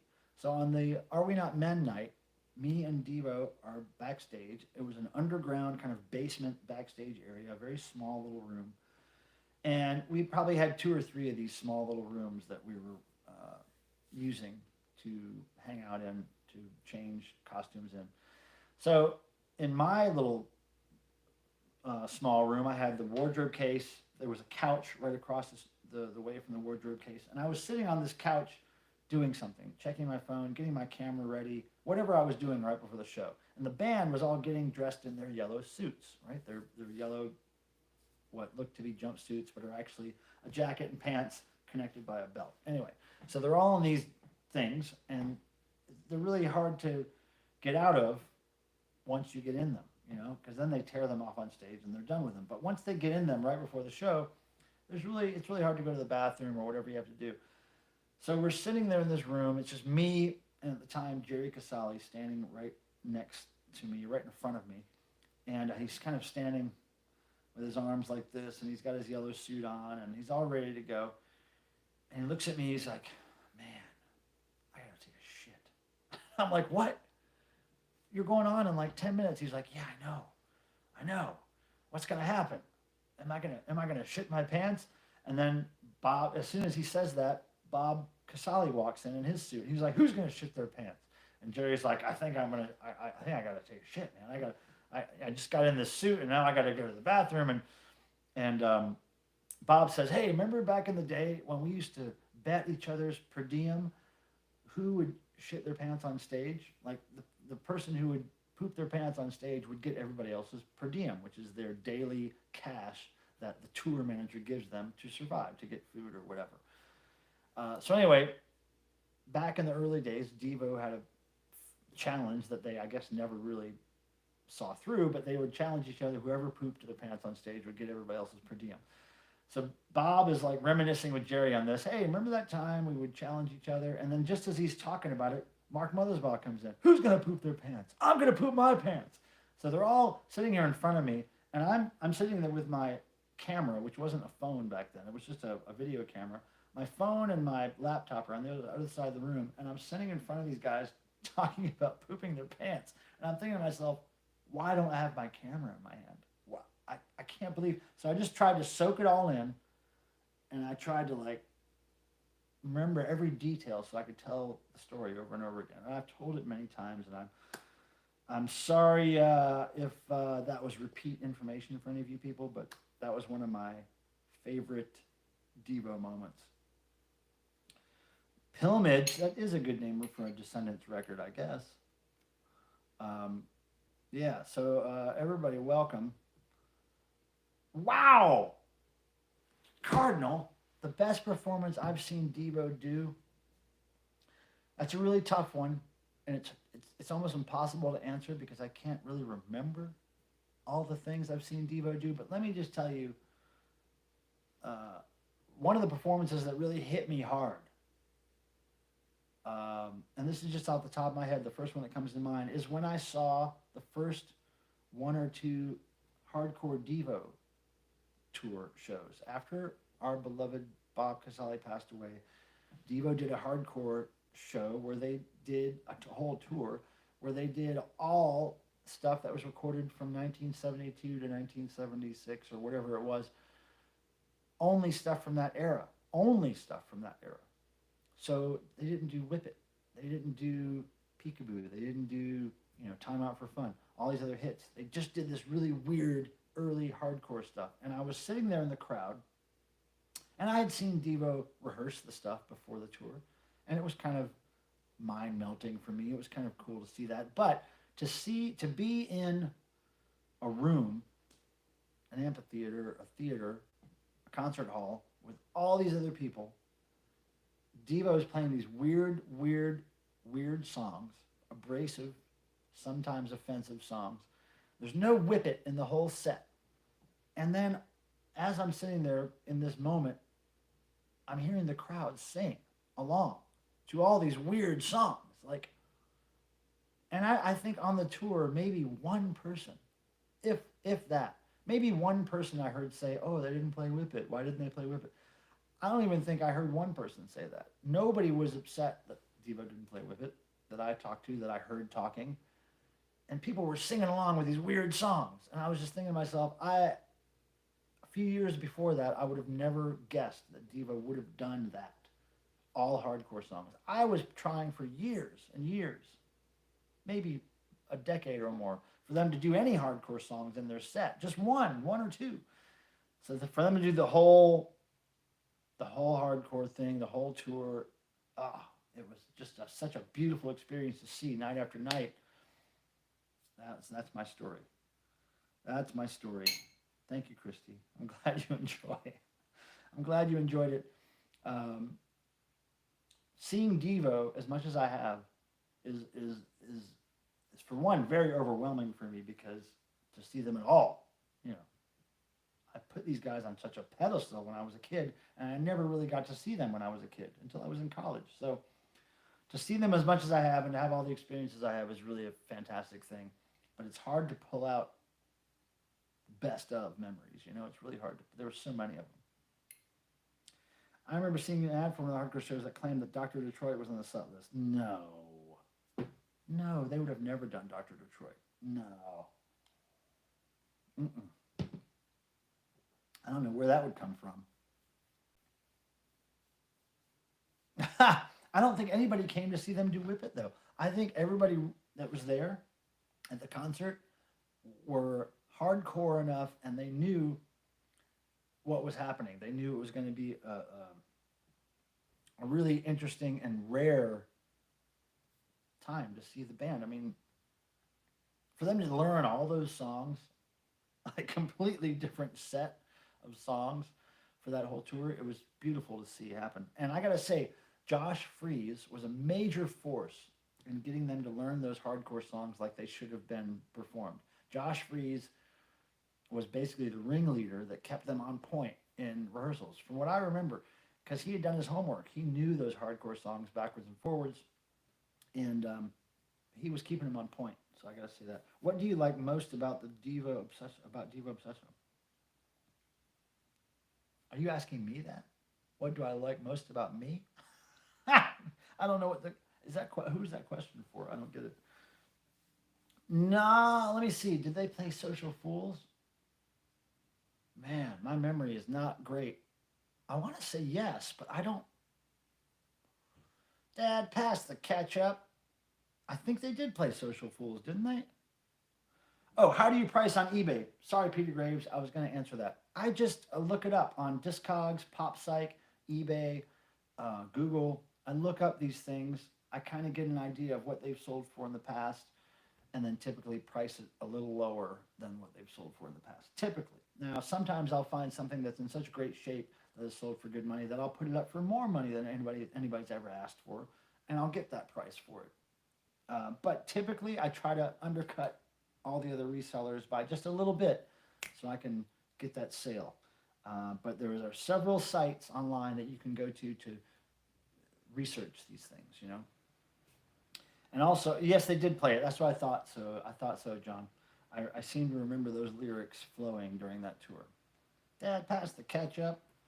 So that's how I price on eBay, Peter. I just do a lot of research. Then you start learning things. You start learning record labels to look for, certain import pressings, certain CDs with certain graphics on the actual disc. You know, there's all kinds of reasons people collect things and buy things. So you just start learning that stuff. But yeah, I'm so impressed that all you people are still here watching. I got a thumbs down, but that doesn't really matter. It's always like one. There's always one thumbs down, which is interesting. Sorry I didn't make that person's day. But yeah, I think Cardinal is asking what you like most about being Devo Obsesso. Well, I mean, I am what I am, you know. I don't know. That's a hard question. Like, what angle am I going to answer that question? I like being Devo Obsesso because I feel like that's what I am. Devo changed my life. They changed the way I thought about things. They changed the way I saw myself in society. They kind of helped me break through a hard time in my life, and I was being picked on a lot when I was a kid. I didn't have a great self-esteem. I didn't have a great vision of myself. So Devo was the first band I ever heard warn me about not trusting authority, religion, all these things that confused the hell out of me when I was a kid. They started making sense to me when I heard Devo talk about them. So, I mean, what do you like most about being a Devo archivist? Well, that's what I'm saying. Like, being such a Devo fan and having them change my life in the ways that they changed my life, and they put me on a path that was different than the path that I was on. I thought I was supposed to be on one path, but then Devo, they were really instrumental in putting me on a different path. The path where I would later find punk rock and new wave and weird stuff in general, just the weird. They put me on the path to the weird, and they made me not feel so black sheep. They made me feel like, oh, somebody else out there thinks like I'm thinking. Yeah, Sophia, you know what I'm talking about. Wiggly World, Ken, yes. So that's what I like most about being the Devo archivist, Devo obsesso, is because it feels like the right thing for me to be doing. It feels like my calling, if you will. If I was a religious person, I would say that God directed me to this path, It just feels good. It feels like I'm doing the world a service. And, hipping people to Devo and the message of Devo and bringing people together because they're Devo fans, I think has a good effect on the planet. A better effect than I would have had if I was working at a restaurant or an office building for some gas company or, whatever other job I could have. I think this job is fitting, I don't know if that makes sense. I feel like I'm doing the right thing, It does feel like family, especially up in here tonight. It feels like family. And thank you for the likes, everybody. I'm liking when the likes match about how many people are watching. I think that's really cool. Thank you. I feel like people who find that they're lucky ones. I'm pretty sure you guys will have the people. Yeah. Oh, Charlie Finch. Was I an influence on you, Charlie Finch, when you was a youngin'? I remember when you was a youngin'. You're still a youngin'. Thanks, Charlie. That's really nice of you to say, though. Very sweet of you. All right, peoples. By 9 o'clock, I got to go because I got to feed a cat Well, 3 cats. And what are the current Vegas odds on Devotional 2020? I don't know, Ken. Nick is more in tune with that than I am because he is really in charge of the venue and the keeping in touch with the venue and what their plans are. So he knows more than I do, but who knows? I don't know. I remember hearing your name a long, long time ago. Cardinal Sin, how did you hear my name a long time ago? And what was it? Was I blamed for something? Did I do something wrong?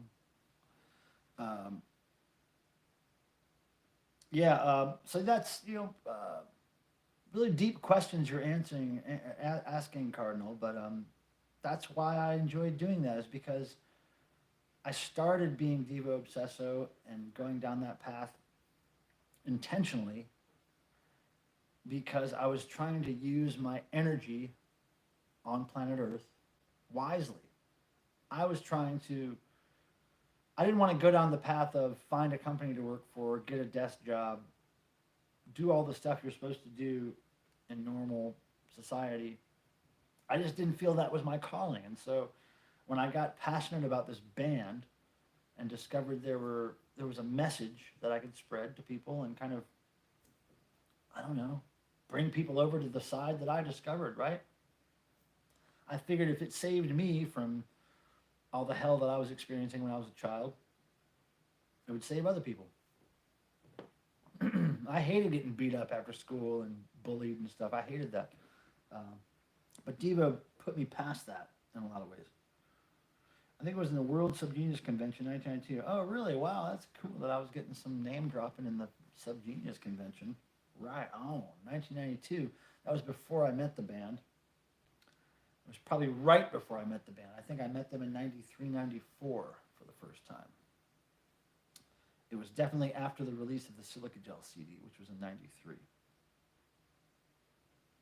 I didn't fall into the dark side. Well, I fell into the right dark side, if you know what I mean. The Prince of Darkness. But the dark side being the path that most people think they should go on, as opposed to the path that I felt like I was doing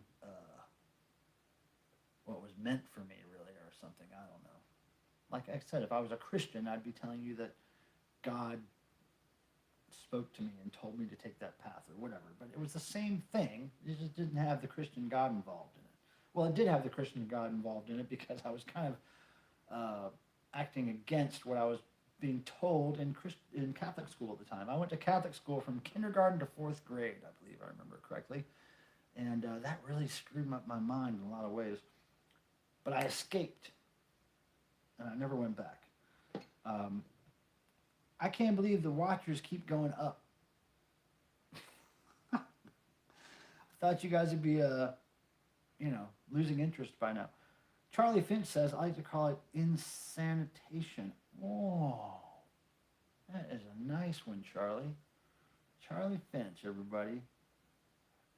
I remember seeing Club Devo and Devo Obsesso online when it just came out. Oh, yeah, I didn't do the first Club Devo website. I think the first Club Devo website was in the late 90s, 1999, somewhere around there.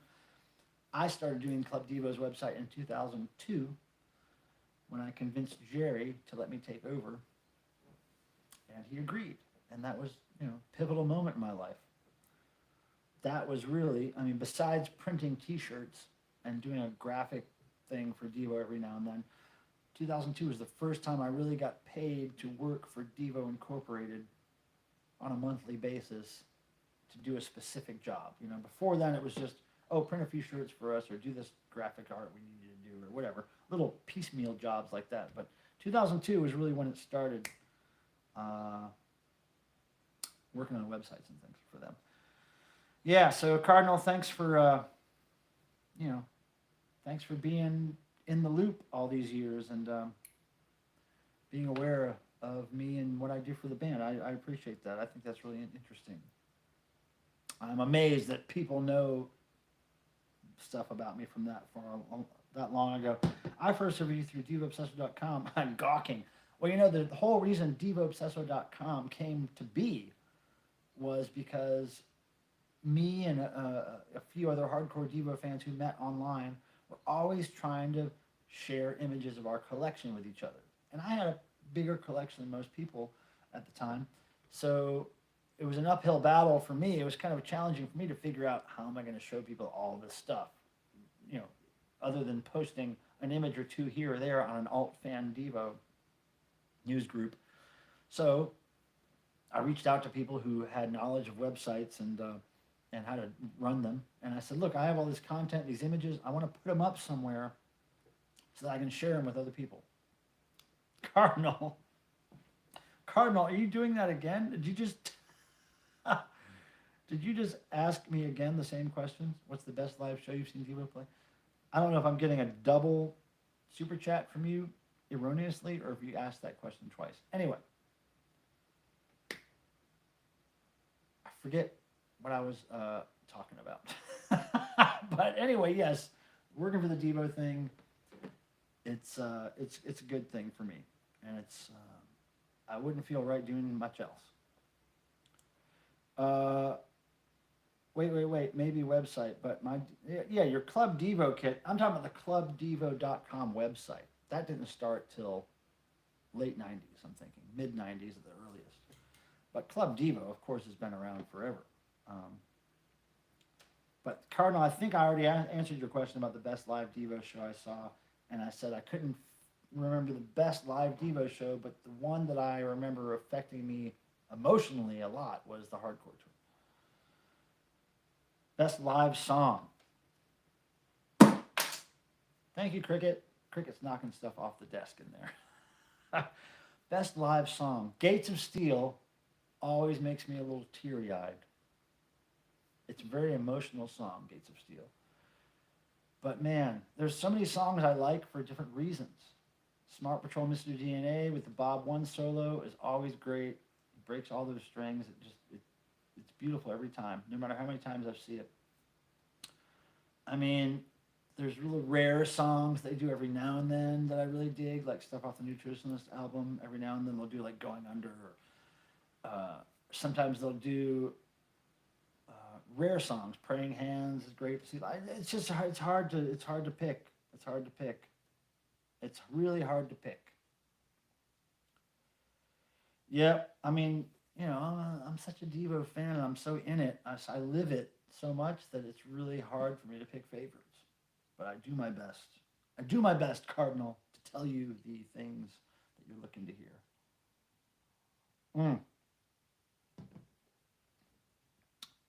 I have to pee. So 9 minutes, I'm going to go shut the stream down and go pee. I know it might be a little bit too much information for you, but that's what's going on with me right now. A blockhead would be great. Blockhead would be great. You know. Why did you retract a message, Peter? What did you say that you didn't mean to say? Hi, Cricket. Here she is. Look at her. She's probably hungry. Yep, I think Cricket's a little hungry, y'all. Hey, thanks for the likes, everybody. I noticed they're creeping up. Look at this girl. Elbow. Oh, she likes the elbows. Are you purring, honey? Oh, she's such a good girl. Good girl, Cricket. Where are you going? Come on over here. Come on. Here she comes. Oh, yeah, there's Crickers. Cricket, you are all up in the shot. Cricket. What are you doing, honey? Uh-oh, she's messing with the cords and stuff. She could unplug everything. Cricket, don't mess with that cord. Yeah, I know. They're hungry. All the cats. Oh, shit. Hey, I'm losing internet for some reason. Something's wrong. My phone might be overheating or something. Oh, my goodness. I just lost internet for a second. Did you guys see that? I'm not supposed to be losing internet right now. So something's going crazy. It might be my phone overheating. Let me unplug this real quick. Oops. All right, guys. I think I'm going to have to shut it down real soon. My phone is behaving oddly right now. I don't know if you guys saw the glitch, but I certainly did. But yeah, let's... Charlie, thank you. Cardinal, I hope I stayed on long enough for you, dude. I'm really trying to fill the time, but man, I'm running out of stuff to talk about. But man, we've had a long stream. It's 9 o'clock. We've had 2 hours. Well, it's almost 9. 2 hours, and I had really nothing planned tonight. So I'm glad all of you had some questions. No, we don't win anything if I pee my pants. Everybody would be required to send me a new pair of shorts, also several packs of new underwear, and more microphones and cameras. That's what everybody would be required to send me if I peed my pants right now. Okay? So just so that you know the rules. May the rock and roll gods bless you. Cardinal, you took the words right out of my mouth. But thank you all. You guys rule. Thank you so much for coming and hanging out. I really, really appreciate it. You guys come every Thursday, and it means a lot to me. You are my social outlet for the most part. Cricket's right here behind the laptop. Looking cutie, Cricket. Hello, honey. Oh, she's giving me the look like, Daddy, I want to eat and go to sleep. All right. So I love you guys. I'll see you on Facebook if you follow me there. I'll be going to the sunrise tomorrow morning, if at all possible. Thank you for the questions. Thank you for the super chats. Christy, Cardinal, you guys rule. And next week, next Thursday, we'll see you. Maybe we'll have more news. Maybe we'll have more packages. Maybe we'll have more rock and roll energy to send you. All right, everybody. Thanks again. Happy Thursday. Persevere. Persevere, and may the rock and roll gods bless you.